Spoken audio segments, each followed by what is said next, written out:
सहयोगी राजीव का मैं रुक कर रही हूँ। Rajeev, welcome back. बहुत दिनों बाद आपसे मुलाकात हुई है और दर्शक भी बहुत खुश होंगे कि अब आप वापस आ गए हैं और एक बार फिर इसी तरह से जो आप विश्लेषण करते हैं हर मुद्दे को लेकर, आज मंडल और कमंडल को लेकर आज हम जानना चाह रहे हैं। तो किस तरह से देख रहे हैं राजीव, कल बीजेपी एक नया फॉर्मूला, अब तक हम कमंडल बनाम मंडल की राजनीति देखते आए हैं, लेकिन मंडल प्लस कमंडल की जो राजनीति नया फॉर्मूला बीजेपी ने रखा है उसको आप किस तरह से देख रहे हैं? क्या ये कहें कि अब 2024 में कमंडल के बाद अब मंडल की वापसी हो रही है? और जब सामने विपक्षी गठबंधन इंडिया है जिसमें तमाम क्षेत्रीय दल भी हैं, तो चुनौती किसके लिए बड़ी है?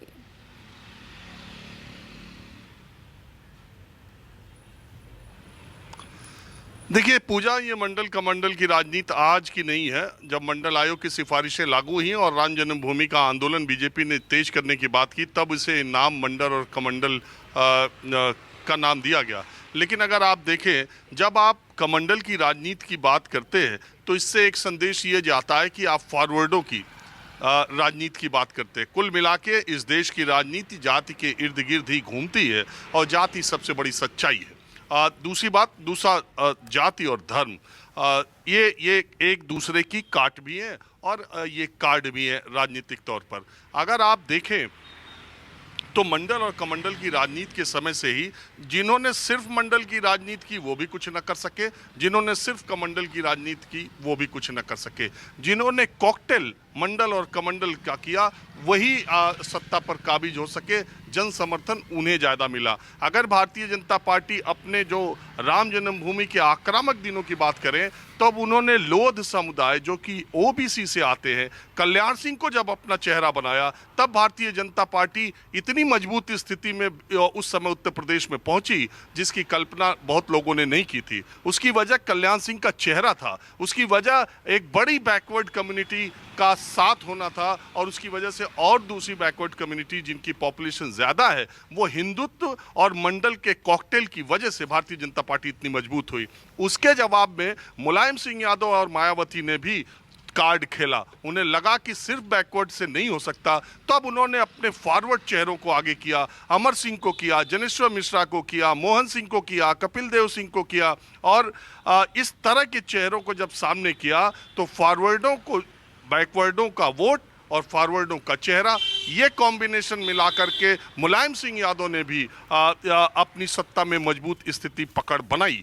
और इसी तरह से मायावती ने ब्राह्मण दलित गठजोड़ जो मुसलमान का किया, उसमें सतीश चंद्र मिश्रा को भी चेहरा बनाया, तब उन्हें सफलता मिली। ये सारे, और भारतीय जनता पार्टी ने जब राजनाथ सिंह को मुख्यमंत्री बनाने का फैसला किया, जब मैं आपको कह रहा हूँ कि कमंडल का एक छवि, एक परसेप्शन जाता है कि फॉरवर्डों के लिए कमंडल की राजनीति की बात कही जाती है, तो जब राजनाथ सिंह को मुख्यमंत्री बनाया गया, ऐसी दुर्गति भारतीय जनता पार्टी की उसके बाद बीजेपी में हुई कि 14 सालों के वनवास के बाद जब बैकवर्ड चेहरा फिर, जिन्होंने अपने को खुद पिछड़ा कहा, नरेंद्र मोदी हिंदुत्व के तड़के के साथ उत्तर प्रदेश में आए चेहरा बनकर, तो फिर उनको जो अपराजय सीटें इस समय मिल रही हैं। लेकिन एक प्रयोग आरएसएस ने किया कि जाति की राजनीति को तोड़ने के लिए योगी आदित्यनाथ के तौर पर उन्होंने फॉरवर्ड, हालांकि उनको फॉरवर्ड या बैकवर्ड में मारना बहुत लोग कहते हैं वो महंत हैं, इसलिए ऐसी बात नहीं कहनी चाहिए, लेकिन ये सियासी प्रयोग के तौर पर देखा गया कि क्या ऐसे चेहरे को, जहां 52 से 54% बैकवर्ड पॉपुलेशन है, ऐसे स्टेट में फॉरवर्ड को मुख्यमंत्री का चेहरा बनाकर, हिंदुत्व का चेहरा बनाकर आप बैकवर्ड के वोट पा सकते हैं क्या? ये प्रयोग किया गया और आपको जानकर ये हैरत होगी और बहुत सारे लोगों को कि जहां जाति की राजनीति या बैकवर्डों का दबदबा बहुत ज़्यादा है, उस इलाके में ये फार्मूला फेल हो गया। उत्तर प्रदेश के पूर्वांचल में सुपड़ा साफ हो गया भारतीय जनता पार्टी का। आजमगढ़ में एक सीट नहीं मिली, गाजीपुर में एक सीट नहीं मिली, अंबेडकर नगर में बुरी हालत, जौनपुर में बुरी हालत, बलिया में बुरी हालत।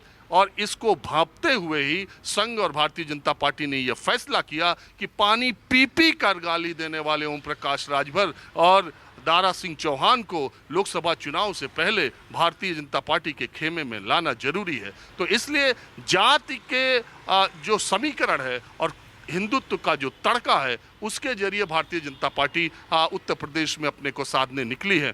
ये बीजेपी और अगर अखिलेश यादव की दृष्टि से, समाजवादी पार्टी की दृष्टि से देखेंगे, निश्चित तौर पर मैं अभी आपसे कह सकता हूं और कार्यक्रम देख रहे लोग, समाजवादी पार्टी के 5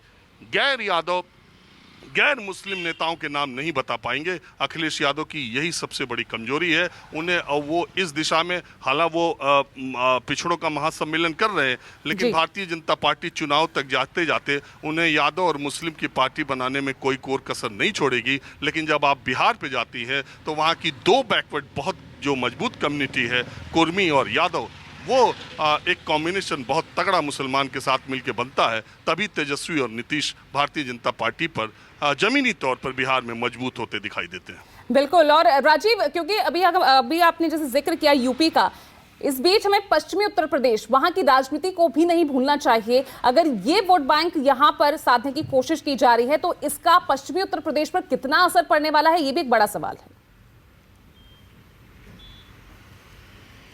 देखिए पूजा, इसमें इंटरेस्टिंग बात है और मैं दावे के साथ कह सकता हूं कि जो मैं कह रहा हूं वही सही है। वो ये कि 50 साल से कम के लोग जिन्होंने चौधरी चरण सिंह को नहीं देखा है, वो ज़्यादा से ज़्यादा जाट अब भारतीय जनता पार्टी की तरफ मुड़ रहे हैं। और 50 साल के ऊपर का जाट जिसने चौधरी चरण सिंह को देखा है अपनी आंखों से, वो जिंदगी भर भारतीय जनता पार्टी के साथ नहीं जाएगा। इसी खेमे में, इसी दोराहे पर जाट समुदाय है। उनके जो यंगस्टर्स हैं, इनको जो युवा हैं और जिनकी संख्या ज़्यादा है, वो बीजेपी की तरफ गए हैं और जा रहे हैं। और दूसरी तरफ जो 50 साल से ऊपर के लोग हैं, वो भारतीय जनता पार्टी को बिल्कुल नापसंद करते थे, करते हैं और करते रहेंगे। ठीक है राजीव, बहुत अच्छे से आपने विश्लेषण दिया है। यूपी, बिहार और मंडल कमंडल की राजनीति को बहुत अच्छे से आपने समझाया है आज के परिप्रेक्ष्य में भी। चलिए